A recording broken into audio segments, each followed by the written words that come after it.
So I'm Nicolas Bornozis of Capital Inc., and I am delighted to welcome you back to the second day of our International Shipping Forum, which we're hosting together in partnership with Citi.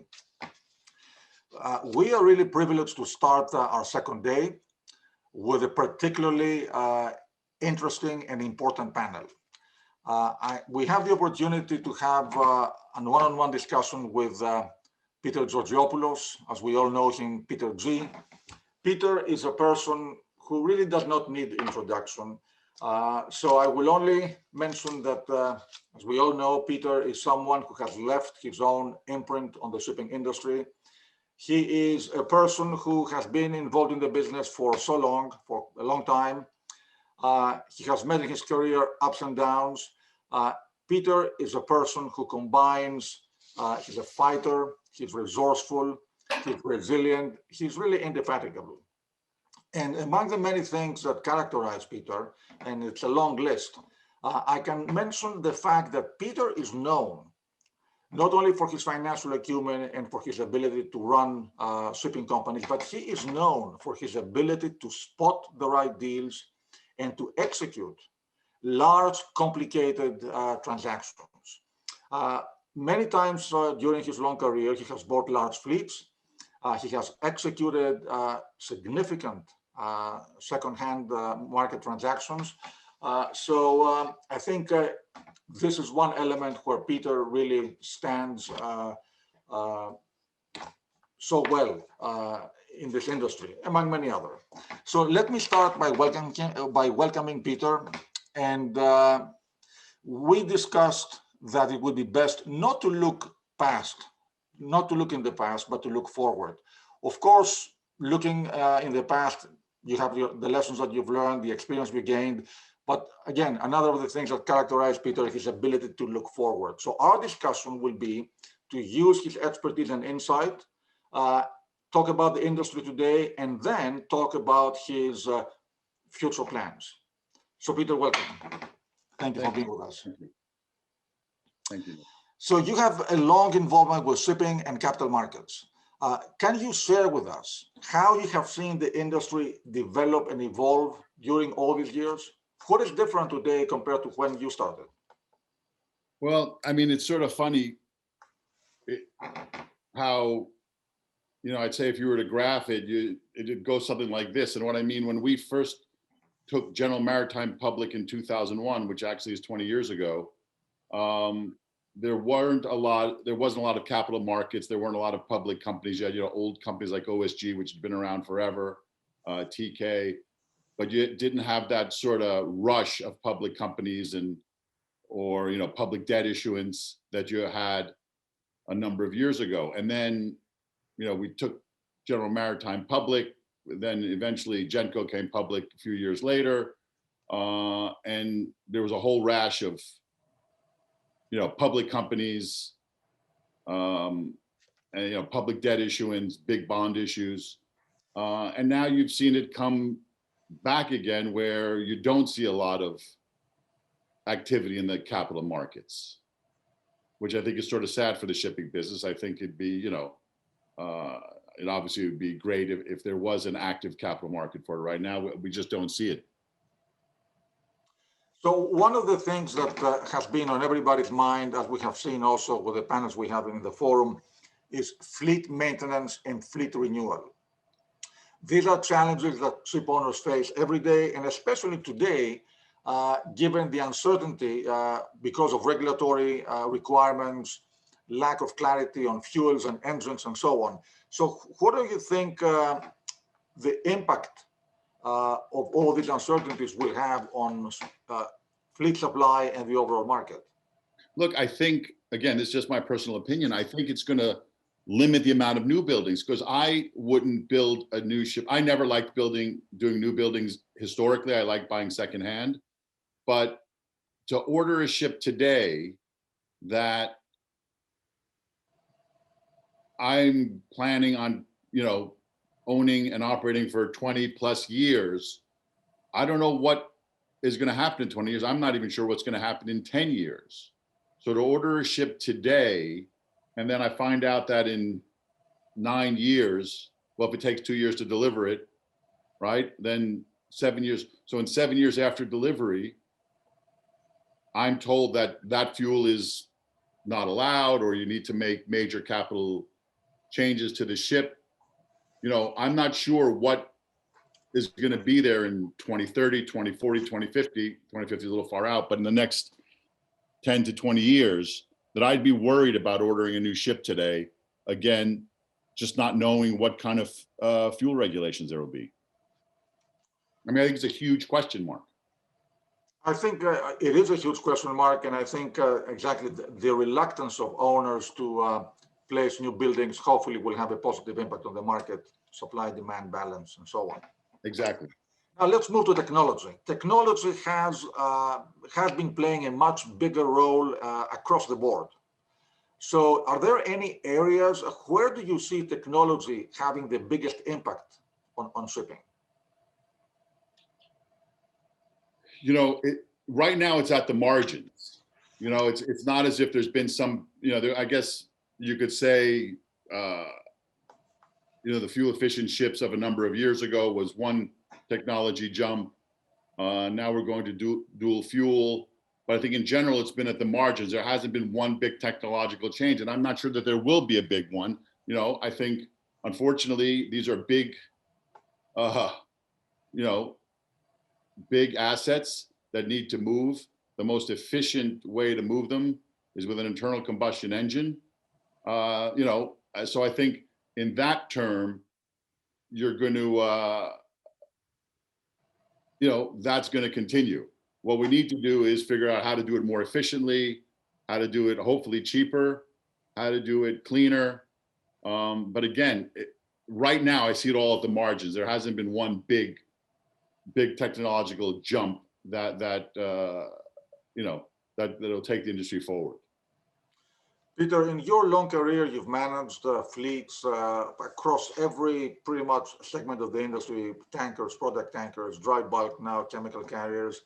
The human element remains always a core factor in shipping, whether you talk about crews, officers, on-land personnel, and so on. So what do you see right now? We have a humanitarian crisis regarding crewing. We also have an issue regarding the quality and the availability of seafarers, and how do you train and retain them? What do you see as solutions to the human resource challenge in shipping?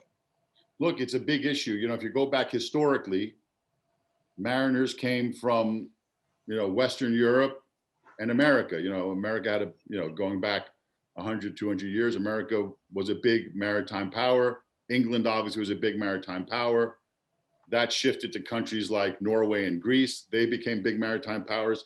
And now you see it moving east, obviously. You know, Russia, Ukraine were, you know, used to supply bigger fleets. But what you're finding is these Western European and American countries don't, you know, young people don't want to go to sea anymore. You know, you go to Greece, where, I mean, it was a huge part of the, you know, Greek culture.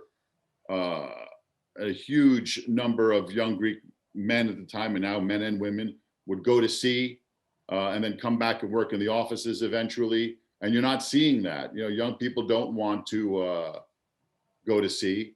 It's shifted east. And I think we just need to, you know, and there's nothing wrong with that. It's just, you know, it's a different, we've watched movies, you know, if you think about it, from US, England, Greece, Norway, Russia, Ukraine, and then now to Asia. And I think there's a huge pool of talent there.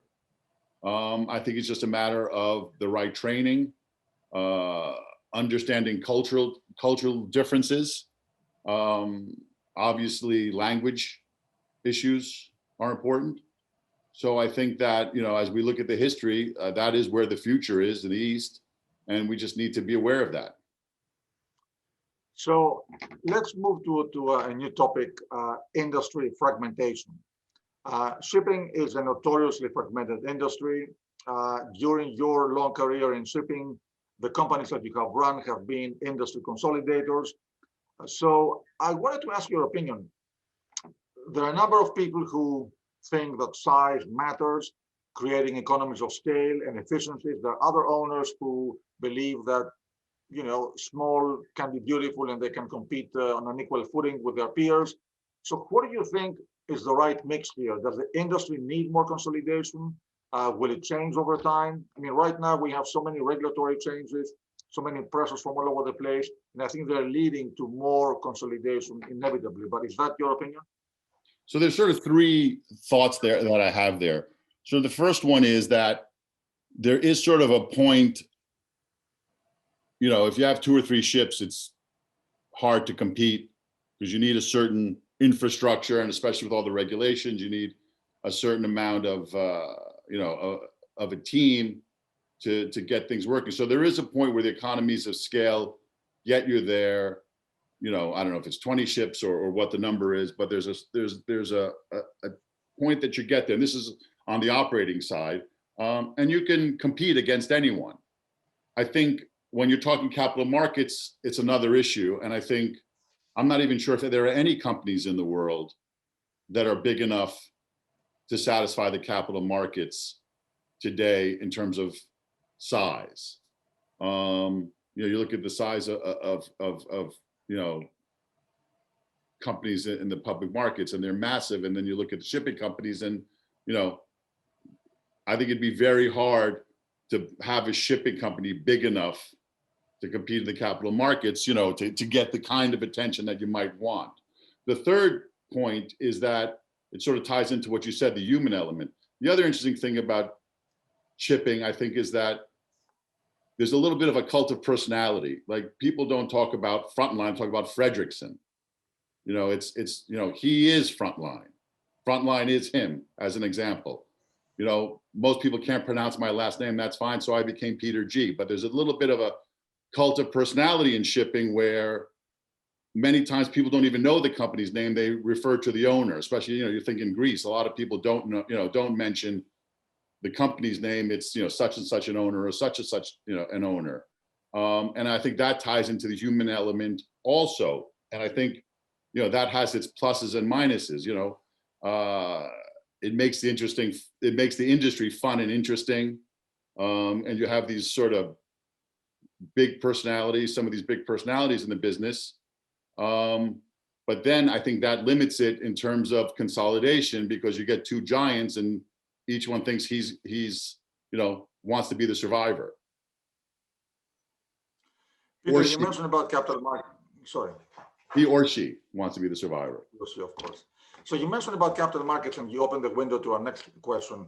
You've run five publicly listed companies.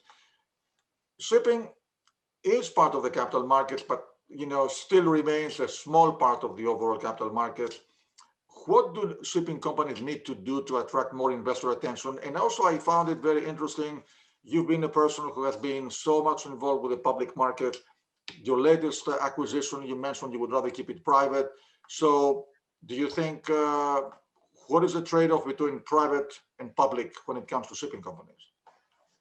Look, I think the trade-off is, if you are public, there's an access to capital, theoretically access to capital. If you've got a small market cap and the market's terrible, that access to capital could be very expensive because your shares are trading at a discount to NAV.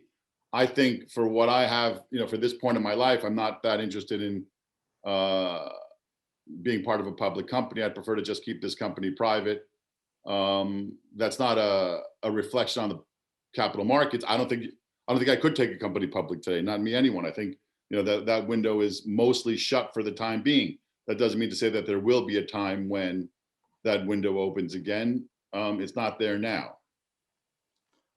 So Peter, during your career, as I mentioned before, you're known for the art of the deal, for making a number of large acquisitions. You've done it again. So tell us a little bit about the latest venture that you have announced, the acquisition of the United Arab Chemicals carrier. So yeah, this is exciting for me because when I left Generate and Genco a few years ago, I wasn't rushing to get back in the shipping business. And but this opportunity came along. It's a great company, great management team, great shareholders. I mean, really some of the most impressive shareholders that you can imagine were owners of the company. And they had put it up for sale. It was a very complicated transaction. I think that scared off a number of people. I mean, it took us a year to get it done. I mean, so you can imagine the level of complexity. And so the plan right now is just to keep it private. I'm a believer in the chemical and the products carrier market. I think that once we come out of COVID, we'll see a little improvement in the market. I think we'll see, more movement, as you're seeing refineries are being built closer to locations where the oil is being produced, which I think will lead to further movement of products. So Peter, that company will run out of Dubai, Athens. What are your plans for that company? No, the plans are right now, the headquarters are in Dubai, and our plan is ultimately over time to move the operations to Athens. So you've run companies out of New York, Athens. So I think Leo is in Athens, am I right? Yeah, Leo Vrondissis, who was the chief financial officer at Generate. We've been together for over 20 years, is going to run the business out of Athens. So, and he's put together a really great team over there. Wonderful. So we've also read about another venture of yours in the renewable space. Would you like to tell us a little bit about Yeah, that one's a little far off. I was surprised that one got into the press. I made an investment in a methanol plant in the US Gulf. And I'd originally been working on a project in the Pacific Northwest, but the environmentalists are very tough up there. So that project never got anywhere. But I got involved with a company that has the licenses and the land to build the largest methanol plant in the world at this point. So right now we're in sort of very early stages. The issue with methanol, it is a fuel of the future. We believe a lot of people are interested in it. This is a huge project, so it's taking time to sort of put the financing together and get the project moving. So, Peter, you've made headlines again with your latest fleet acquisition with the renewable project, but I think there's a third project that you've been working on that, based on our discussion, is really a pioneering, groundbreaking product. Please tell us about it. So this one, again, this is a little premature, but I'm happy to discuss it in general terms without getting into too many specifics. A few years ago, when it started with the changeover to a low sulfur fuel, and then with the talk on carbon, what we realized is that there's no way to measure either sulfur emissions or carbon emissions real time. When a company talks about their carbon footprint, for instance, it's a formula. And so far, everything that the EU has looked at and everyone has looked at, it's backwards looking, not forwards looking. Again, you started the discussion about being forward looking. So we've developed a device that can real time measure the carbon emissions and report it instantly, and the sulfur emissions. So the sulfur work, that's pretty quick. It can tell you when the switchover happens. So if you're coming in within the 200 miles, into the ecozone, and you switch to low sulfur fuel, obviously the emissions change, and this device can tell you, that it's a low sulfur emissions. In terms of the carbon, it also can report the carbon immediately, as opposed to, it's not AI sort of coming up with a formula. I mean, we've had teams, from Ivy League universities and universities in the UK, PhDs working on this, trying to figure out how to do this. And we think we've got the right team together. Right now, we've got 8 units on ships. Our beta units, we had 4 on ships two summers ago.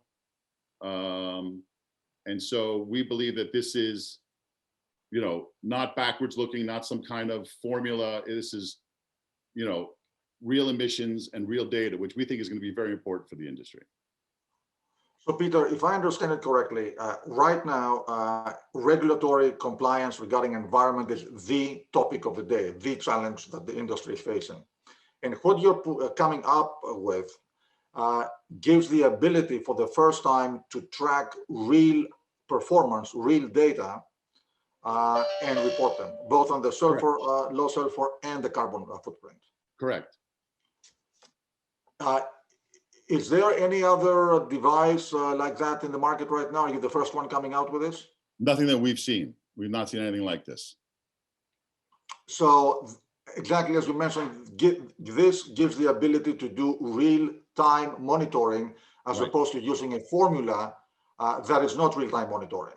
Correct. It's backwards looking. You think about it, right? And right now, you mentioned you have already a track record on 8 ships. Of course, more to go. Yeah, we'll have 20 units deployed by the end of March, hopefully. You know, and at that point, I think it'll give us enough data to put out a white paper. So Peter, we have, as we know, a forum we're going to do on decarbonization on April 14, and we coin it moving from discussion. There's been plenty of discussion to delivery. We need delivery.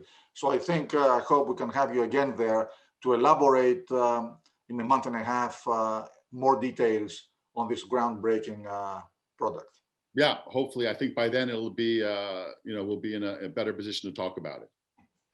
So I would like to thank you. We are past our time. I'd like to thank you very, very much for being with us today. Thank you. Thank you for your contribution to the industry. And of course, I'm really honored that you started the second day of our forum together. Thank you very much. And thanks for having me. Of course. Good luck. Likewise. Thank you. Bye. Bye-bye.